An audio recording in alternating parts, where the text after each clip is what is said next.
So yeah. No, shut up. Hey, Nikki. Hey, Lance, how you doing? My last day off before back to the real world. Oh no. Well, better do it upright. Go ahead. We are doing it up and doing insurance stuff. Okay, what you want to do is go on a quick Coke and hooker binge. Yeah.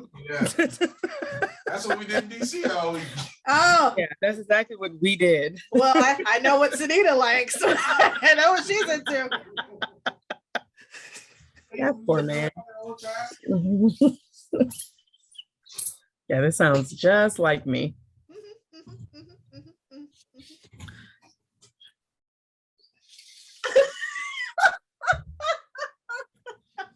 So I told those two guys, no, I'm not into that anymore. Wiped the cocaine right off my chest, got up from the table.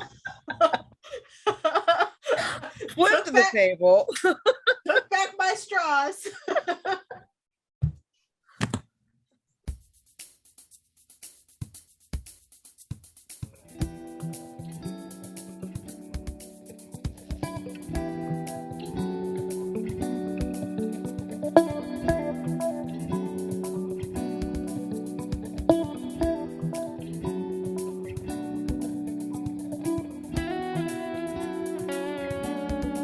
Welcome to Rappin Atlanta. I'm Nita Sharice. And I'm Nikki. And in this podcast, we have a frank, honest, and open conversation about the FX show Atlanta. We have noticed that there are similar features in each show, and during our discussion, we offer our impressions on what those features are. There's a That's So Atlanta moment in each episode that most clearly and accurately depicts the spirit or quirk that is Atlanta and life in the American South.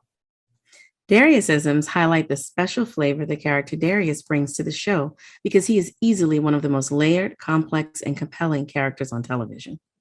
There always seems to be a mystical element or some strange thing that happens beyond all logical reason and sometimes scientific explanation. We've all experienced those kinds of moments.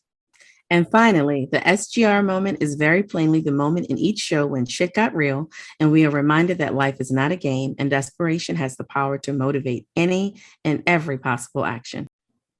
Today, we're discussing Three Slaps, which was directed by Hiro Murai and written by Stephen Glover. We spend some time in Earn's subconscious as he continues to grapple with institutionalized racism. So what'd you think? I was wondering how the show was going to address being in Atlanta when all the main characters were in Europe. So the show is called Atlanta. So it's natural to think that the show would always take place in Atlanta. But obviously, if they're touring in Europe, the show is not taking place in Atlanta. So this opening episode kind of does tether us still to Atlanta, the place, and to Atlanta, the culture, the heritage, the history, and all that. So I really appreciate it in that aspect. But this was a show, like usually all the episodes I like to watch like repeatedly. I can just stop it, watch it over again, just after it goes off, just run it back over and over again. This show, I was apprehensive about running it back because it was painful to watch. Yeah, this is, I completely agree. I did not obsess over every detail and stop and rewind the way I normally do.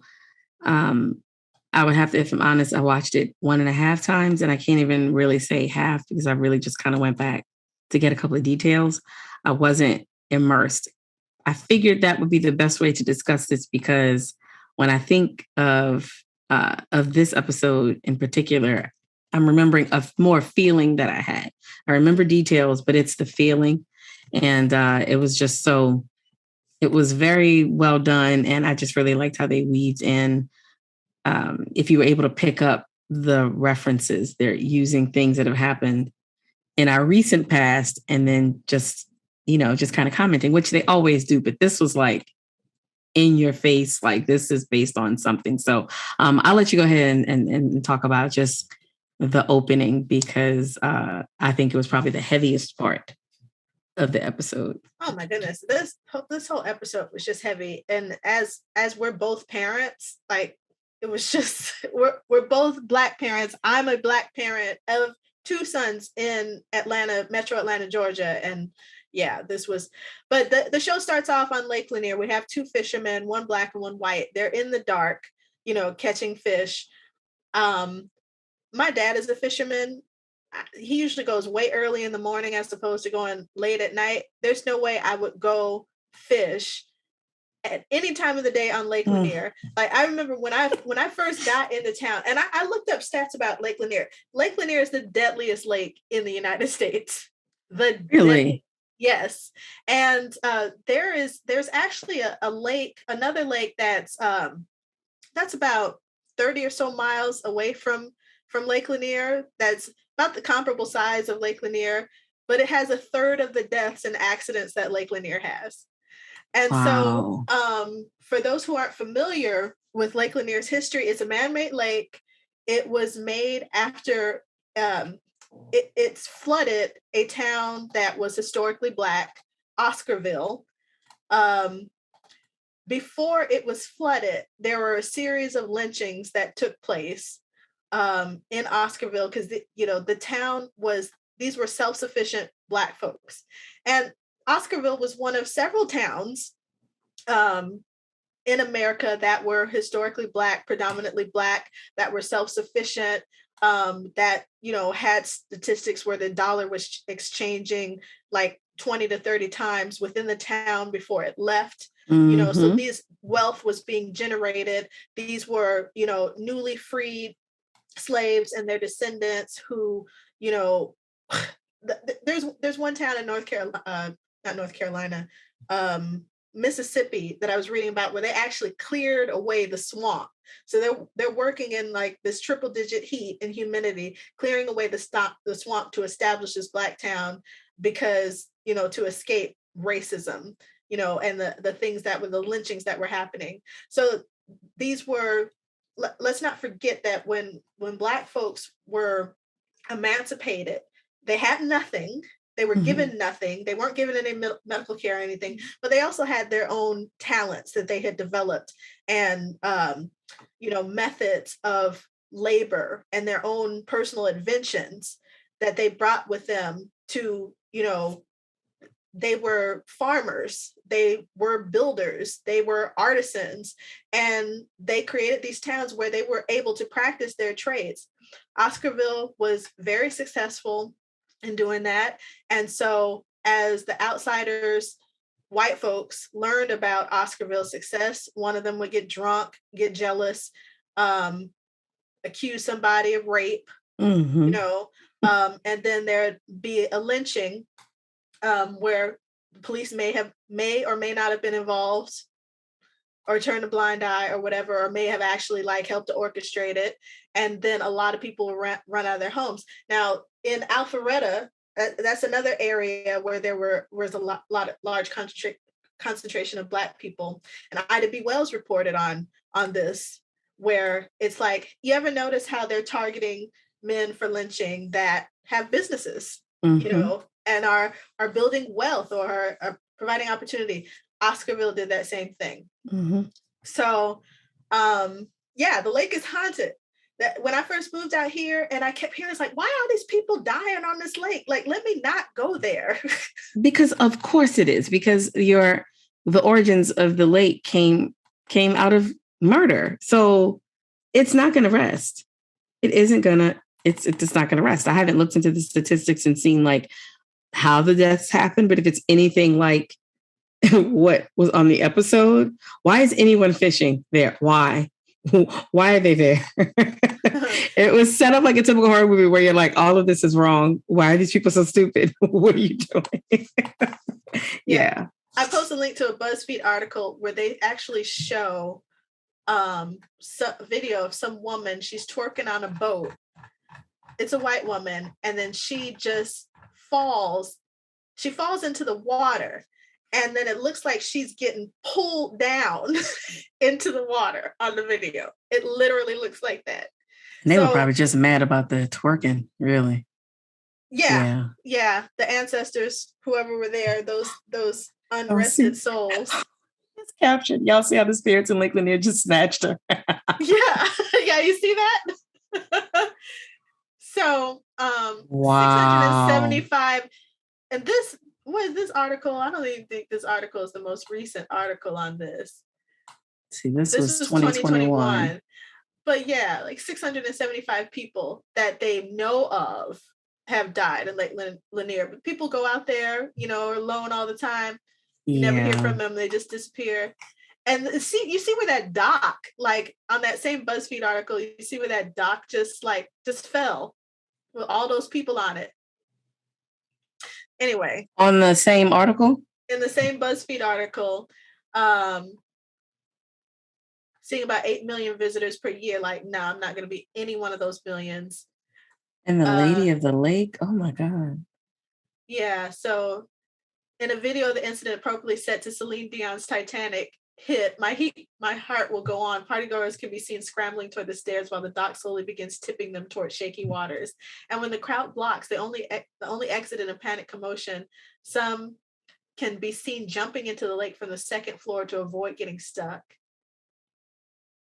So yeah, God. I don't fuck with Lake Lanier.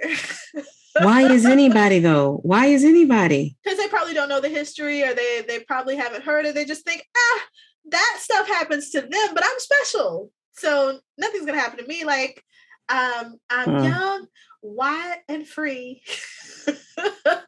That's a saying. That's an actual saying that white folks used to say in movies all the time. What? I'll post a link to that. So the guy being pulled in, I mean, first the white guy, well, they had this very interesting conversation about whiteness and blackness, how the black townspeople were almost white because they had achieved, you know, money and autonomy and everything. But if they had been actually white, that carries a burden with it as well. And it reminded me of Isabel Wilkerson's book Caste, where she talks about how like racism hurts both ways, you know, where you just think that white people are just surviving with this privilege and everything. They also pay a price, and they're ignoring a lot of the issues going on within their own community as they're busy exploiting Black people as a scapegoat. Yeah. That was that one scene, all of the things that were referenced and touched upon, they could really do a season like on just that. As soon as I saw it, like Lake Lanier, because I always forget the name, didn't come to mind, but I knew like, wait a minute, they're sitting on this lake, like something, like it was just creepy. And then the no face. And then like, wasn't it like hands or whatever? Yeah, the hands like that was pulling him back. They can grab them, all black hands, black arms, and then pulled them down. And my only thing is like, why are they killing the black man? They don't discriminate. Yeah, that's my only beef with those ghosts. Like y'all getting it twisted. Like y'all is killing everybody. It shouldn't be that. I think people pay more attention, and maybe they don't realize how the media works. Like it has happened to a white person for it to get lots of attention. Like these things have been happening. Yeah, like why if only white people were getting murdered on this lake, it would draw more attention to it. And then I think people would, by way of institutionalized racism, learn about what happened, because I think that you need to discriminate. Like, look at what happened to y'all. Why y'all killing a black man? I don't know that before they were lynched, they did any studying of how media works in America. That might not have been a class should have. Yet there. Yeah, should have. It's definitely a missed learning opportunity. But the people who are using the lake are still kind of like shitting on the spirits of those people who were lynched there. So I just think they're not discriminating. Like the lake needs to be gone. It needs to be drained, and that town needs to be resurrected. So now we realize, thank God, that this is just a dream that L'Aquarius is having while he's in class. Little Aquarius. God, when the teacher says, okay, L'Aquarius, stop, like, do you have control of the classroom? Like, I can't even form words, but they were spot on. Not all schools, not all classrooms, yada, yada, yada, but just the feel of it was just stale in there. Like, I didn't feel any, like, there's innovative things happening here. Like, this kid is excited. to be there. Like, and also the way it escalated, like there was still a dream like quality, because of course, you know, me as an educator, I'm thinking, no, that wouldn't happen. But you know how in dreams, like things would just happen. It's like, well, I was in the kitchen, that was also the car. And then also like, it doesn't make any sense. It's like everything that you're thinking about is there. So the way it escalated, the way the teacher was, the way the white, you know, teacher or administrator immediately was just kind of ready to just assume that this kid didn't have the support or like didn't have the sense. It's like you assume this deficiency. And the way they see it is like, well, I'm being inclusive and I'm being sensitive, but what you're actually doing is just assuming, well, they don't know any better. So just come on over here and we'll do this. Like the whole attitude was like, we're going to take you out of this situation because you don't know any better. Your people don't know any better. If we fast forward a little bit, there's a comment that's made at the dinner table about you're not used to this type of food. Like the type of food that you're used to has lots of this, and this, like that they're going to come and they're going to make things better when you're actually making it worse. You're also not approaching anything with any knowledge, any background knowledge, and you don't care to have any knowledge. You just know that your way is better.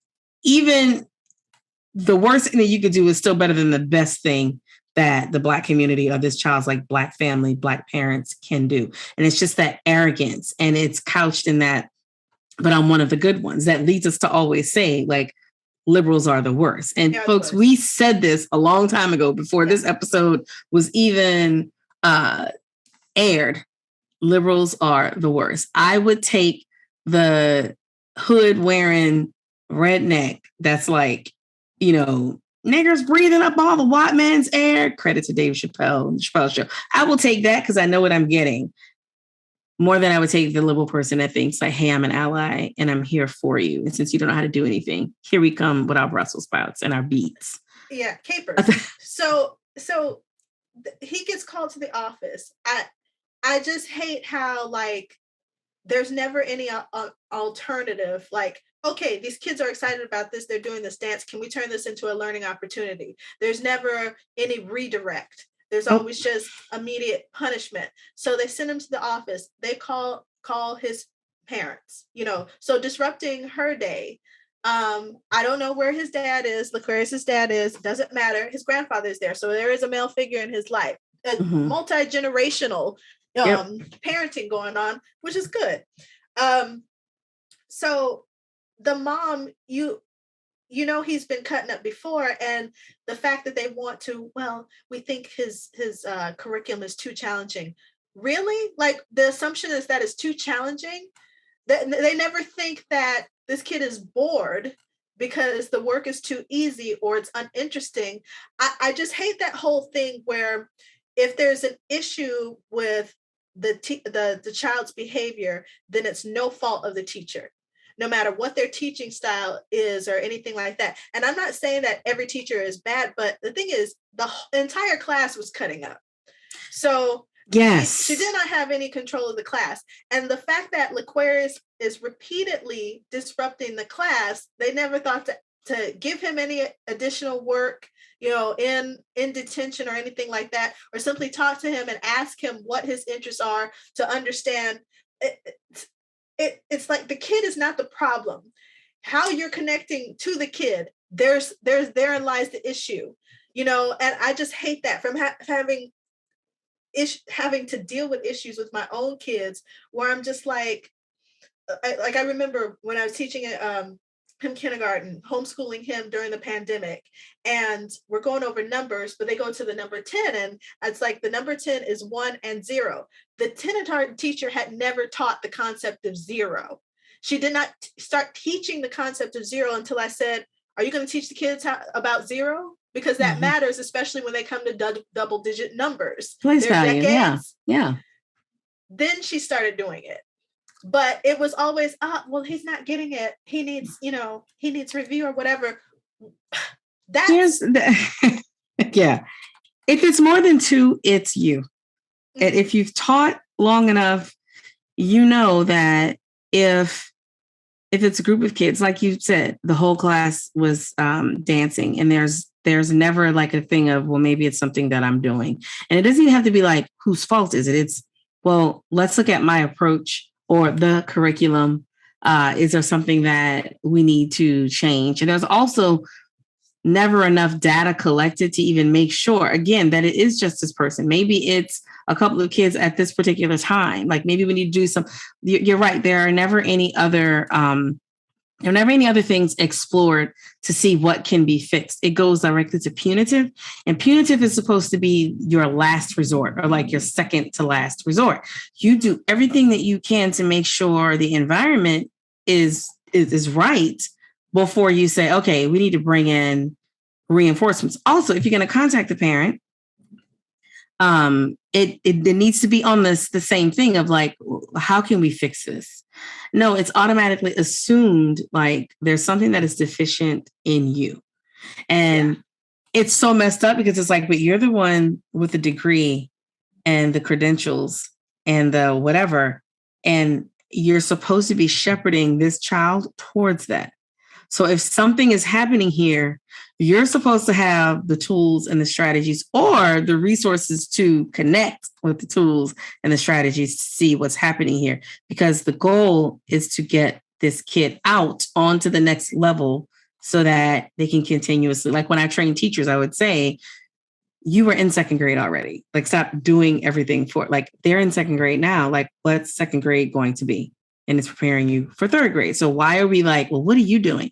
Nothing. They're showing up for school. Now, am I saying that kids are never misbehaving? I'm not saying that at all, but that's where a lot of white educators and leaders, they go first because they have this thing in their heads about what's happening in this kid's household before even finding out, like, what's going on. And I wish that I could say like, oh, that just happened in this dream. This happens every day, all day. And Black teachers and leaders are guilty of it too, because we've all been educated in a system that is built on white supremacy. So it's at Black schools too. Like, that way that you're supposed to act is based on how they see that we are supposed to act. And it was very hard to watch. It was infuriating.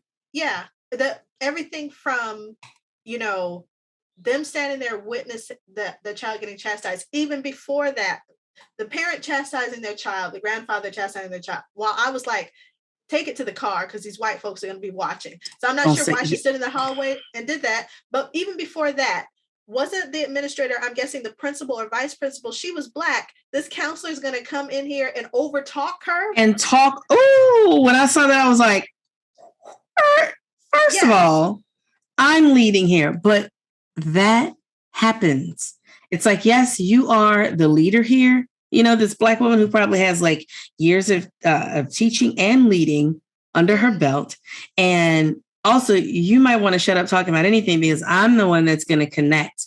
Not to say that Black parents don't get mad at Black administrators, but there's still something inside of you, usually that, like, ultimately this person, has my child's best interest at heart. Usually, maybe not, but she didn't wait for her in. The way that's supposed to go is like the introductions or like whatever happens. Mm-hmm. You say what's going on. You even you let the kid speak, and then here is so-and-so, this person works in the classroom or, has been seeing your child, whatever it may be. The principal is supposed to set the tone. That I want to snatch her through the television, but that is the attitude, because it is, I'm coming here to fix. You all are messing up. You need my cutting edge, whatever. Or I know what's going on. I watched Lean on Me. I watched Freedom Writers. I watched something. I saw one story from one person, and like, they don't think that Black people are different because we're not seen as people. We are this thing. Like, when you learn about elephants do this, is what they eat, is where they live. And that's it. We're not looking into like, but how do the East Coast elephants feel? And what about their experience? No, they're elephants. And like, this is and that's how we're seen. And that's the attitude that they take. And I don't understand why that principal just let her get away with that, because she would have been smacked all up and through. Well, I mean, and again, we know from like other principals at other schools, like, I'm not going down for you, or, even if it was about defending the parents and everything, well, I need to keep my job. So there's that dynamic going on, but it's like, at what cost? The children's, you're paying, the children pay the price ultimately. So we go out into the hallway. Mom is like, since you want to dance. I'm like, okay, again, do this at home or in the car, Ridicule your child at home. Yes, ridicule your child at home. Or in the car on the way home. The grandfather slapping the boy. He didn't slap him that hard. Like, just slap, slap, slap. What did he say? What you doing? Stop messing up or something. Like, okay, it was just that this isn't effective at all. But and I forgot to say the dance that it's Loquarius, right? I love how they just came up with the most Larry. Yeah, of course. Bob. Yeah. The dance that he was doing was perfectly. It was a perfect recreation of the dance that this unnamed, I don't know if this kid has a name, but the little boy whose GIF, meme, whatever has been used in everything. And it's the Ron Clark Academy student. Ron Clark Academy is located, if not at Atlanta exactly, it's in Georgia. And so the Ron Clark Academy is a KIPP academy, and they actually put dancing because it's like a cultural celebration and it gives the kids a sense of pride. I don't know if you've seen that meme where there's like a white teacher and he's doing the whip and nay with a group of girls. Yeah, I think it's him, isn't it? Yeah, that's Ron Clark. Yeah. I know all about him. My school we were supposed to go, like as part of the leadership team. We were going to go to his school because they have open observation. Like they were so, they made such a big splash that people were going to that school to see how they could replicate, what he was doing. And it's one of those things that makes me roll my eyes. It's like, it's one of those things where I get where you are like coming from and like what you're trying to do. Like if we're going to talk about shaking things up and not continuing the cycle of educating our kids based on white supremacist ideas, then yeah, this really tracks. But what's annoying about KIPP is that it's always the white face that's doing it. It's never like, I have a theory. Do I have any other, Black or brown colleagues who are also who are educators or psychologists or like child psychologists or something that I could run this by? And then also in my running it by them, someone who shares my passion, maybe they can be the face. I don't think that there's anything disingenuous about doing that, because if you're really trying to, and this is a favorite phrase in the ed nonprofit world, disrupt systems or disrupt white supremacy, the first disrupting thing is to take your face off. Because otherwise it's the same thing. And yes, you have Black folks around you, but it still ends up being focused on you because this country can only digest things when it's white. The white people are the spoonful of sugar that's helping the medicine go down. If it's a Black person doing this dance that they made up on TikTok, okay, you might get a couple of views. And all those views are probably from the choreographers that are going to then copy it and then get way more views and endorsements. It's the same thing. And that's what makes me roll my eyes. And then I feel kind of bad. It's like, well, at least they're trying to do something, but I'm tired of at leasting it. Mm-hmm. The thing that you need to do is say, I have a theory. I also have these resources and money that historically Black and brown educators don't have behind them, not for lack of trying, but because of the way the system is set up, white supremacy. You're talking about disrupting systems, but then you just become a part of it. So what you should do is find the Black folks that that can take that further and let them be the name. You can be involved, your name can be there, but it became all about him. Mm-hmm. And the little boy was dancing because they found out the entire school or the entire grade level, whatever it was, they were going to go see Black Panther. And I don't besmirch that little boy. He was happy. That is one of the things that I missed. Random flash mobs at school with kids and they're just happy. And we're not talking about testing. It's fun, but it gets annoying when I have a very good friend. She's a comedian, performer, writer, all that. But she also teaches. And she was like, I get aggravated sometimes how the videos that get the attention of the young white teacher who like last year, like couldn't even like walk in a straight line, but she's figured out how to whip and nay. And so because of that novelty, it's getting all of these eyes on it. But there are Black teachers like, we do this all the time. So I really appreciated, L'Aquarius being spot on with that dance. But then I love how it's spun out into all these other things, which all of those things are still encapsulated in everything that we just touched on. And it's just a mess. And it all comes down to if you would just take your face off of it and prop up somebody else with the resources, that is disrupting the system. Absolutely. The Ron Clark, I'm glad that we never went. I believe it still exists. There's actually a movie that came out in 2006. I think we need to, at a later date, watch that and discuss it. Like if we really feel like getting mad and losing some weight. burning some calories. I think that we should watch that. But yeah, so then we kind of move into what becomes like a retelling of the Hart family murders. Yeah, so Devontae Hart, yeah. So actually, before that, we go home to L'Aquarius's house. And, after this woman is like, she's horrified from these 3 non-slaps, pretty much. We're going to get you out of there because, yeah, this kid, he's well-dressed, he's clean, his hair is cut, both of his parental figures showed up, but he's in a horrible situation. Okay. He goes home. Exactly. There's food in the refrigerator. The house is clean. It's a regular home. It's a regular house. It's a regular home, regular house. It is a house. It's not an apartment complex. Not to say that families living in apartments are any less fortunate or well off. But this woman exactly is not a crackhead. Now, the real Devontae Hart, his mother had a cocaine addiction. And but at the point where he was taken, she was babysitting him. She had given up custody because she thought that a friend of the family the aunt was going to get adopted, but she was babysitting her own children. She was clean, but she still got taken away. The kids still got taken away. This happened in Texas. So, yeah, that was the difference. But the family that Devontae Hart ended up going to, they had moved from place to place, from state to state, because there have been a series of allegations following them. But because they had created the story, they retold the story. So anyway, we go to this lesbian couple's house. Do you even remember their names? I didn't even want to commit them to memory. I don't remember. I just kept calling it the woman from Lovecraft and other lady that I don't know. She was the woman that transformed into the other thing. She was with woman? Ruby. Yeah, the mean one. Okay.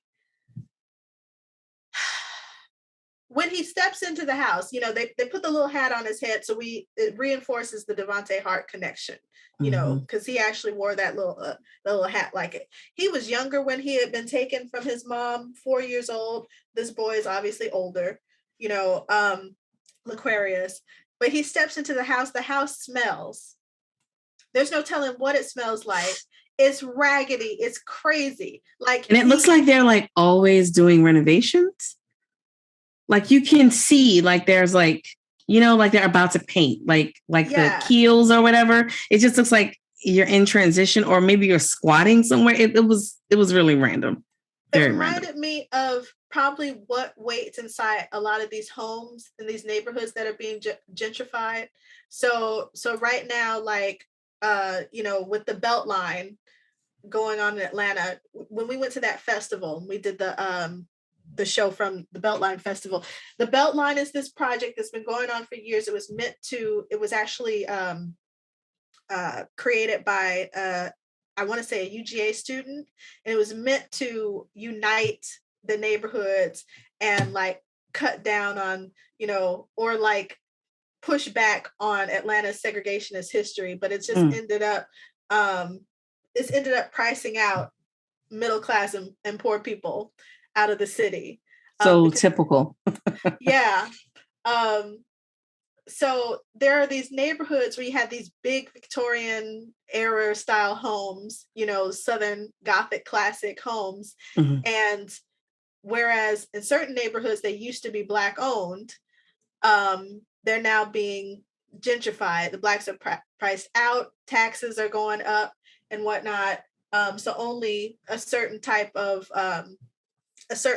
resident can live there. If you can get a loan, people who can get loans, right, or people who already have the money. So it looks like they had a big, huge house. This is easily a $500,000 house in Atlanta, even if it's in a dilapidated state.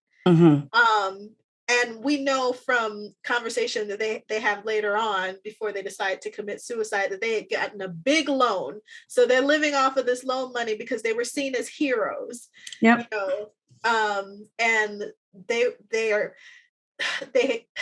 like the Hart women, they created this narrative that these Black children were far worse off, as you were saying earlier, than they were. So even though their house was dilapidated, in the middle of being renovated, and there was a stench, and these kids don't even have their own bedrooms. They're like, didn't he say that he was sleeping in a storage closet at one point? Yeah, something. It's like they're migrant workers.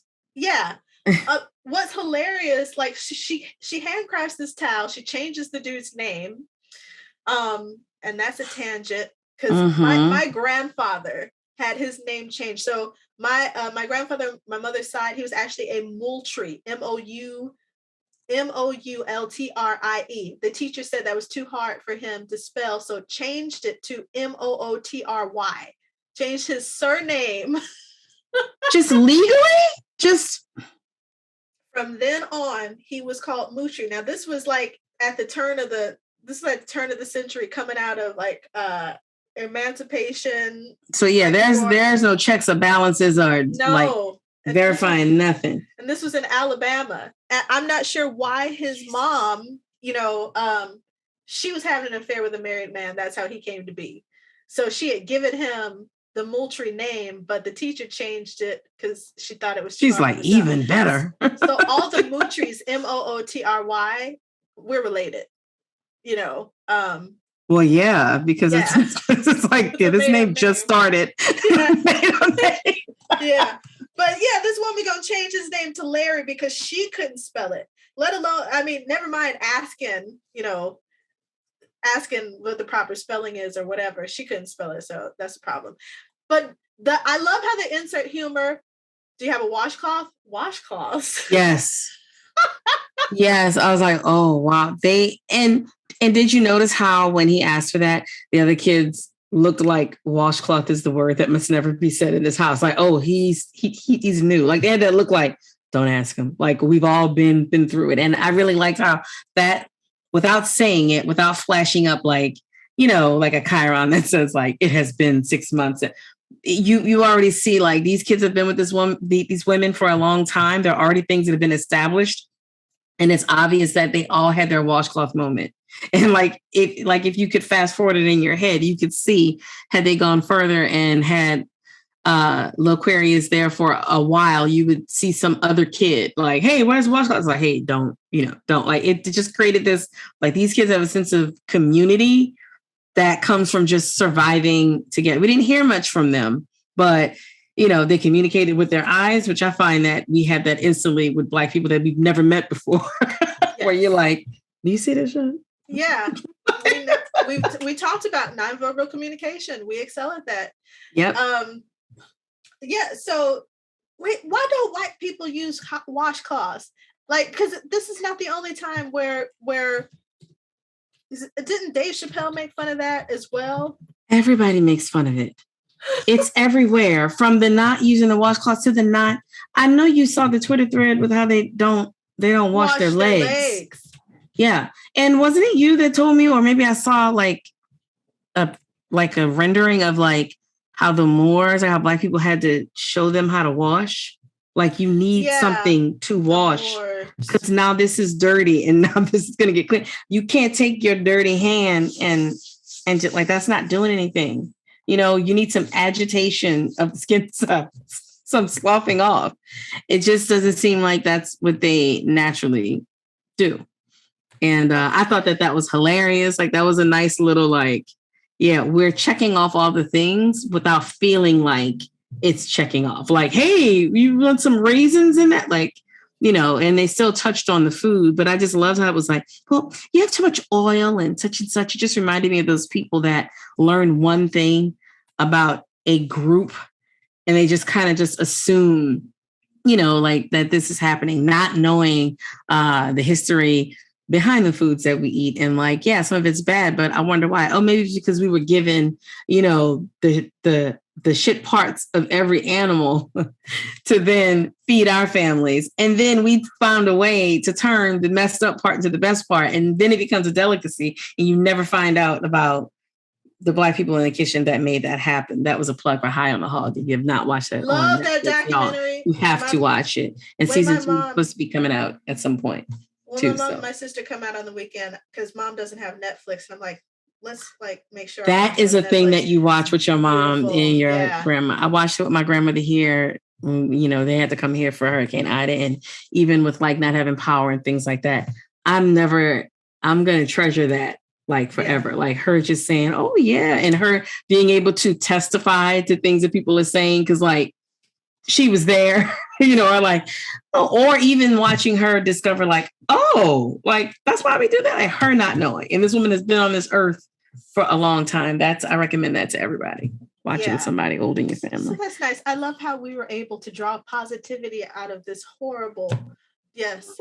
That's what we do. That's what we do. Here's a message from an exclusive Rappin Atlanta sponsor. Are you a basic naturalista? Are you unsure of the curl pattern and porosity of your hair? Do you use store-bought products instead of making your own? Then you are basic. If you're going to rock your natural hair, you need to do it right. Let the professionals over at Know It All Naturalistas get you together. We currently offer 3 packages designed to fix your life. Purchase our introductory Big Chop package, and in no time, you'll have a TikTok, Instagram, and vlog dedicated to confidently lecturing other women about their hair. Interested in a more immersive experience? Then you should try the TWA package, where you'll receive everything in the Big Chop package and learn how to make your own wooden earrings, chunky necklaces, and skincare products. And finally, if you want to become a premium naturalista, then the Chunky Twist Out package is calling your name. The Chunky Twist Out package includes everything in the first 2 packages, plus a wardrobe starter kit, where you'll receive your very own military fatigue jacket, kente cloth head wrap, and a My Melanin is Poppin' t-shirt. For more information on all we have to offer, hit us up on all the socials at Know It All Naturals, or call us at 525 that's 525-HMPH. Know It All Naturalistas. There's levels to this shit. She made the fried chicken in the microwave. She was about to put it in the microwave, and then the other lady told her, oh, it was a little dry last time, so put it in for less. So then you could see the blood leaking out of the chicken. Everything was so white. Yes. Oh, there was no fat or anything like that, and there was no seasoning. You know that there was no seasoning. Then was there like avocado slices and the capers hiding amongst the avocado slices? Was it avocado slices? Yeah. Yeah. It wasn't Brussels sprouts? It wasn't Brussels sprouts. Okay. Now, okay. I have developed a true affection. I know. And I hate Brussels sprouts. I think that's why I wanted it to be Brussels sprouts. But you were always like, no, you ain't had Brussels sprouts until you had these. I love oven roasted Brussels sprouts now. Like, and I've done the balsamic vinegar, But that sounds good. It is good. Like, it's just, yes, I love a fried vegetable. I fucks with balsamic vinegar. Yeah, a fried or roasted vegetable, that's my jam. Yeah, so after that, did they have him, they told him to work out in the yard, right? They had them farming and then wanted him to sing. They said everything but Negro spiritual. Yes. They wanted the kids to sing Negro spirituals. Yes. That they were working out in the yard. You know? Because he started singing something else. Was it Gucci Mane? Yes. He started singing something that he wanted to sing, and it was like, no, sing, Swing Low Sweet Chariot or whatever it was that you wanted him to sing. I think they requested that he sing something ironic or humorous or whatever. And I'm like, okay. Like, yeah. That was making me mad. I was getting mad at the actors. Like, where's IMDb? I'm like, I was gonna do a free watch of Love Crap, but not anymore. Like, because that woman is too, and she has the perfect face. She's so scary. Yeah, she has a scary face. She's always here too. Just a scary face. I don't know if they showed the woman with a cell phone in her hand, but the actual Hart family, they were living out their life on Facebook. They were doing it for likes, So I felt like that request for him to sing, something cheerful and humorous was, performative. Like, our kids are so freaking happy. Then, okay, let me center myself. When they actually go out to the farmer's market, they got the kid. They got the kid with the sandwich board on, free hugs, and the man that comes up and says, "Oh, is that your dad?" Is hugs your dad? Okay, so I laughed and then was mad at myself for laughing. Then I was mad at Stephen Glover for writing that, or whoever in the room, whoever, because I was funny and it was very Boondock. Except on Boondock, some nigga would show up like, yeah, I'm Hugs. What? That was funny.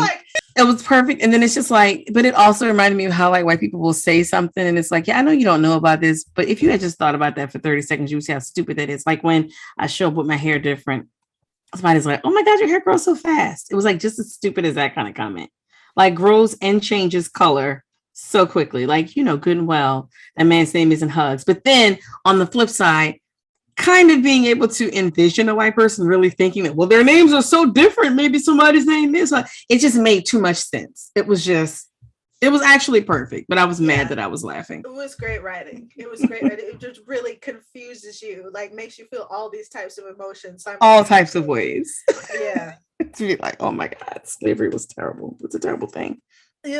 When L'Aquarius throws off the sandwich board and goes and hugs the cop, and the cop, saying, wait a minute, is this your kid? And the lady coming out and saying, yeah, those are our adopted children. We have a kombucha stand over there. Like, she was trying to throw out all the things. She was basically like, here are all of our liberal signifiers. Yes. To calm him down. Like the way she did it. Like, yeah, we stand over here. Here's my, here's the nonprofit that I have.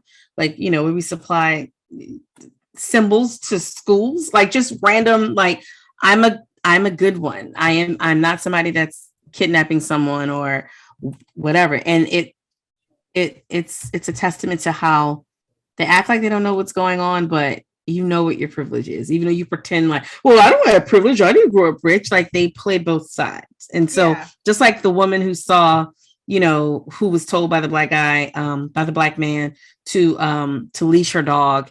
And then she's like, I'm going to call the police. So what that does. Yeah. Even though when it happens, like, well, if you just comply, well, what's wrong with calling me? But y'all know exactly what you're doing because when it's time, you pull out all those signifiers so that you can get the cop on your side. And now this black boy who's trying to ask you for help, you have a black kid that's willingly coming towards you. You should see. It's like that black man who discovered the girls, like that his neighbor had kidnapped this girl.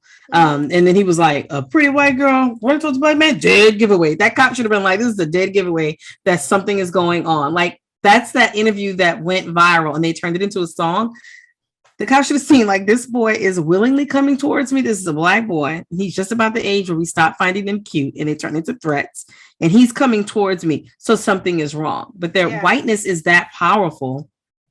And, maybe he's not even a liberal type person, but he's probably like, oh, it's one of them. Oh, like they actually like the darkies. So, just didn't even try to find out what was going on. Yeah. It was perfectly humiliating. I mean, it was infuriating. Yeah. Yeah. They're like, oh, I see what's happening here. Yeah. The Hart's carefully crafted narrative of a parcel of formerly abused black children and two progressive white moms fighting for them gave them cover for their own abuse.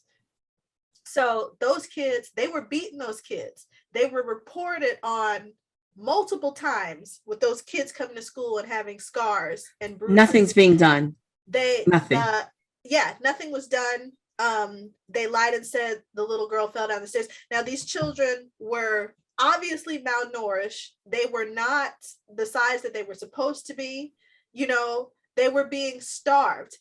I hate how the cop goes, oh yeah, he's complaining because, he probably won't get to play his PlayStation. So assuming that these white women, are liberals, those liberals with money, those liberals with disposable income, there's no way that they could be poor and abusive to these black kids because they've taken these black kids in, and obviously if they're black kids, they're coming from a worse situation, as you pointed out before. So yeah. Then when the other social worker, some neighbor calls the cops again, another social worker, instead of the typical social worker that usually comes and visits with them, comes to the house, a black woman. She makes moves like she's really gonna change things. And they never really articulate what happens to her, but we know that she's dead.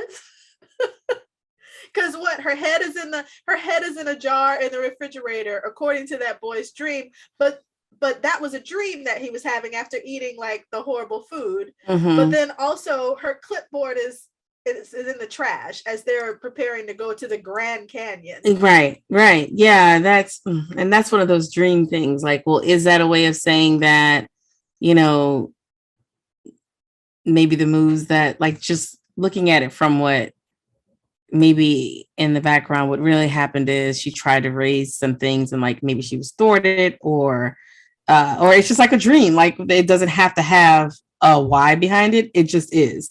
Or maybe like he's like, that lady never came back. Maybe they killed her. Like these people are crazy. I mean, he's working in fields. You know, Yeah. they're dressed crazy. They're dressed like they just go to whatever, thrift shop bin or whatever and just put like nothing even makes sense. Like just because these are secondhand clothes doesn't mean that they have to be Look combined right. in a way that looks like you don't know what era you're in. Like it's like they wanted them to just look like we are being taken care of. But at least we have this. As at least we always are supposed to be satisfied with. Well, at least we have to be happy to be here and not want for too much more. And it's heartbreaking. It caused me to revisit that story kind of Yeah. against my will.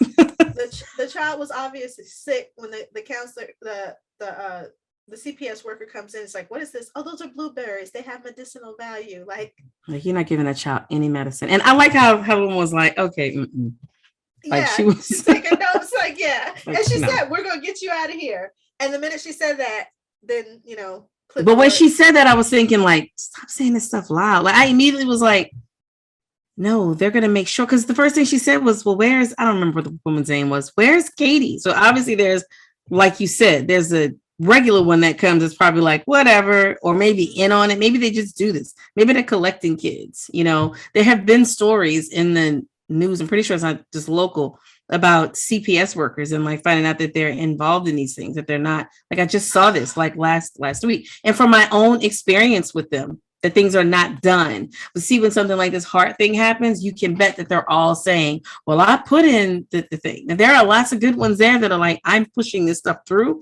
and no one is listening. But it's like something has to happen first. And usually that something is fatal or near fatal. So there was no exaggeration there. No. There's no exaggeration. And again, that's what made this episode so hard to watch, because, although there was some creative license taken, it was so on the nose and close. Yeah, it wasn't much. Happens. Yeah. The lady shows up. She does her inspection. She takes notes, and then the mean one whisks her away, and we never see her again. So then the next day, L'Aquarius wakes up to find them packing, preparing to go to the Grand Canyon. Mm-hmm. He sees through their BS and he's like, where are we really going? I forget what their answer was, but it was like a non-answer. Yeah, like it was nothing. They didn't really say anything. Yeah, so then that brings us to the scene where they get into the van, and the music that was playing was just so I took note of that. It was a Wilson Phillips song, and I just thought, oh my goodness, it's so. Was it Hold On for One More Day, or it just The Dream Is Still Alive? Yeah, all their songs sounded the same. Yeah, I was not a fan. The dream is still alive. Look here in my eyes. Can you see what I'm feeling? The dream is still alive. The one of you and I, and my heartache is healing. I couldn't let it die. No, I knew it would survive. The dream is still alive. Do they release the dog that eats hamburgers out into the wild at that point? Yeah, because he's looking at the dog,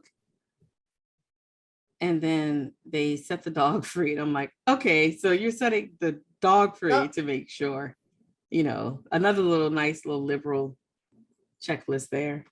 Yeah, they set the animal free.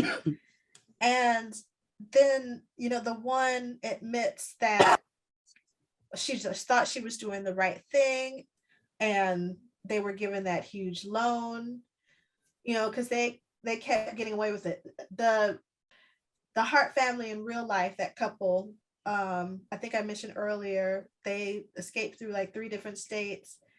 They had these kids for 10 years and, kept getting more kids. when she says, why didn't anyone stop us? Yeah. The question, it's a valid question, but it's like, why did you keep on doing that yourself? Like, I hate that notion. Some people think this, and I don't think it's exclusive to white people or white women or whatever. I think there are a lot of people walking around who are just like, well, I messed up, but it's everybody else's fault. That just, it really upset me. This whole episode just kept upsetting me. It's upsetting, but it's the mark of someone who is privileged. Like, you've never had to own up.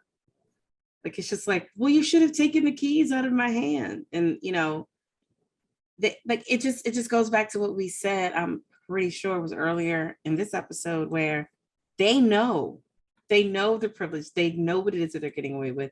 They know the power that they have, and they choose when they want to have the blinders on and when they want to take them off. Like saying, why didn't someone stop us? She knew that something was wrong. Maybe the other one didn't. I mean, the other one is the arrogant, abusive one. I think they're both horrible, but she definitely did not seem to care about the kids at all. The other one, from what I could see, at least was able to like successfully lie to herself that she cared, or maybe had some sort of just like the way that you have compassion for just another human, because like we're all a part of the, human race. But the other one, I feel like this was maybe a thing, a gig that the other chick wanted, and she was like, hey, like, we're getting money, like it's I put them up with the same people who just like foster kids because of the checks. When you see the children, it's like, these kids should be better taken care of based on what I know is coming from the state. Why don't they have X, Y, and Z? It's because you're fortifying yourself, but also that's people who you don't truly care about the children. You have the at least mentality that a lot of white people have towards white people. Like, well, if it wasn't for me, at least you're not in a group home. But for some of them, depending on how you're running your house, the group home is actually better for me, because I'm actually in danger. Like, we had lots of kids, like just my school, just period, where it's like, they're foster kids, and it's like somebody's getting something to take care of them. They should have these basic things. The money is just going to the homeowners. It happens all the time. Yeah, it's just sad. This episode is sad. Well, but even before that scene, I'm forgetting the scene where they speak to each other with their faces. Yes. And we've talked about that before. And that just goes to show you, like, yeah, that's an Atlanta thing. That is a Southern experience thing. Did the little girl say her hair hurts? Poor baby. Yeah. And the only thing I could think of was like, well, it's obviously not being combed. So is that baby's hair so matted that it started to like, knot up like on itself or on its scalp, or like maybe for her to even like try to, like when you get really, really sick, like you have the flu and like your skin hurts, any extremity, like it just hurts because gravity.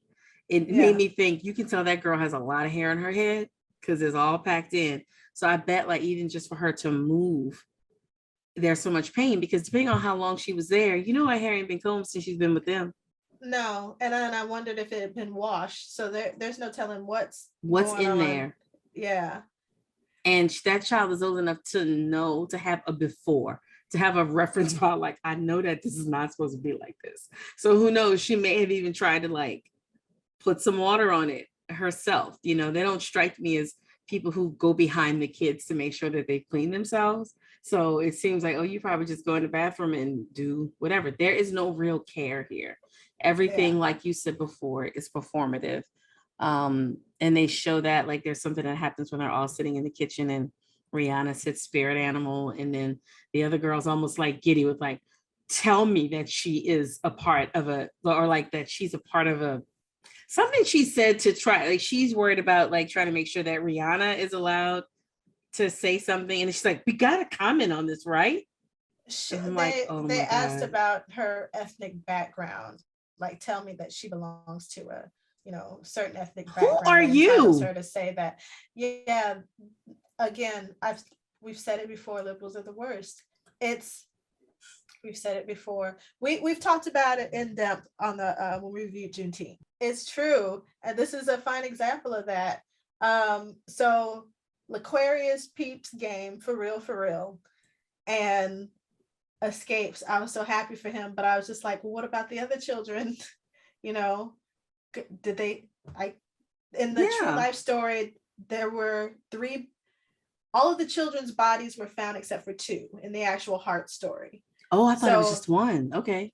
No, so Devontae and Hannah are 2. They never accounted for them. So maybe they did run away. Maybe they're alive somewhere. But they found all the rest of their bodies. Well, they showed it at the end of the dream. They showed the other kids on the news. Oh, okay. Mm-hmm. That's right. So they were okay, good. That's right. So they all got away, which I was happy for him, but I was heartbroken because it made me think about that story. And I don't think that I realized that there were bodies that were never found. That little boy is alive. I hope he is. And I just believe it. I just believe. I think I just want to believe that. Yeah. Because it's just so. It's the most bizarre example of white supremacy there is. It's just so bizarre. Yeah. So weird. Yeah, but that scene where they're all talking to each other without speaking. Yeah, we've talked about it, but like when you really think about Black people we're amazing and resilient and have just been through so much. It's like, of course we know we had to hone that skill of just looking and not saying anything to do do you see this shit? Also to do the Harriet says she's gonna be here at 8, don't be slipping. Also, it's like there's so much that we had to do right under their noses, but also like we're not paid attention to at all. We blend into the walls, which is good, but then there's also like a hyper focus on us at the same time. So of course we have like really honed that skill of just being like, there's a look, and then there's I'm bucking my eyes a little bit, and then it's like the severity is equal to like how long I'm bucking my eyes for. Like it's like, and then the head is like, oh, that's bad. Yeah, that's not good. It is in that same I don't know what word to use, but it's in the same order of like, if you wanted me to know who somebody was and you were like, Toya. So am I saying it twice? Oh, that Toya. Like, which one is the second Toya that lets me know that you're talking about Toya Jenkins and not Toya Williams? Yeah, Robert. No, Robert. Oh, Robert from around there, back down the way. Robert. That is the vocal representation of I book number 1. Robert. Oh, the Robert who got shot. Like the first one is like regular Robert who lived around the corner. Oh, Robert who's dead. Okay, got it. Why you just say the dead one? I don't know. The one who got shot. I just think it's like so much of our like our history and like things. It's wrapped up in such horrible. Like it's the result of horrible, criminal, just like traumatic shit, but it's like beautiful. Not the traumatic stuff, but like what we've been able to just things that we do. Aquarius escapes. He goes back home to his mom's house. Yes. Yes. Why didn't his mom she was just like, oh hey. Random to me, but then you got to chalk that up to it being a dream, I guess. Because there's no way I would have ever let them take my child and put them in the system. Like, I don't care how upset I was. Like, our whole thing, we decided a long time ago, the kids will go to the village in Nigeria. Like, you take for granted the things that we do and provide for you. You could go to the village and see what's really up, and right. I don't want that to happen. So I'm just like laying the foundation for good behavior now, because they ain't gonna be running the streets, that whole 8th grade thing. Yeah. But I don't know, not all to each mom, they have their own way. Like there might have been somebody in the family before that really wilded out and the DNA. So Yeah, that was like a resignation to it. But I mean, I don't know. I still just kind of kept in first and foremost in my mind that this is a dream. And like if this dream was like based on if this dream was based on something that happened, a lot of times details are very much condensed in dreams, and things where you would expect an outsized reaction get nothing, and then things that are very small get like a crazy reaction. So I kind of chalked it up to that. But it almost seemed like, is this an alternate world where that is a thing that just happens, where like without any kind of like adjudication or like paperwork, your child is just taken, and so it's become so commonplace. There's so many ways that you could take that, but I really thought she was going to be like, oh my god, and she was just really like but she did tell him like, these white folks will kill you, like she said that like when she was going. So I guess if you look at it like that and you just take it at face value, she's like, see, I told you, and then you could see him being the appreciation for his house. Like, no, he's not like, in a mansion, but it's like, there's order to this house. It doesn't stink. Everything is where it's supposed to be. There are people here, that care about me. Like, this is my home. There are people here who love me. And I'm going to listen to what Mama was telling me. I thought she was like really like overdoing it with these people want to kill me. But I now know people literally put you in a van and some crazy clothes and a fedora and try to like kill you by driving to the Grand Canyon. So let me listen to my mom. Our elements. What was your thoughts on Atlanta? The silent conversations that the kids were having with just their eyes, the double bucking of the eyes or whatever. Dariusism, there were none in the show. Mystical element. Lake Lanier for me. Absolutely. Yeah. So what was your SGR moment? When he figures out what they're trying to do. Like when he puts it together that they're not just going to the Grand Canyon, that they're about to kill him. Looks like I stopped mid-sentence right there. But yes, when L'Aquarius senses what the mothers, what the adoptive parents have in store. That little dog pissed me off. I could tell he hated that dog too. That dog was doing better than everybody in the house, which tracks. Thank you for watching. Rappin' Atlanta is recorded and produced by Nita Sharice and Nikki Ebo. Our theme music is Joy Clark's Galaxy Groove, performed by Joy Clark. Discover more about this talented artist at joyclarkmusic.com. Rappin' Atlanta's artwork is created by Prime Vice Studios. Learn more about this intellectual property development agency at primevice.com. You can find us on your favorite podcast player as well as YouTube. Don't forget to rate, comment, subscribe, and follow Rappin' Atlanta on Twitter and Instagram at Rappin' Atlanta.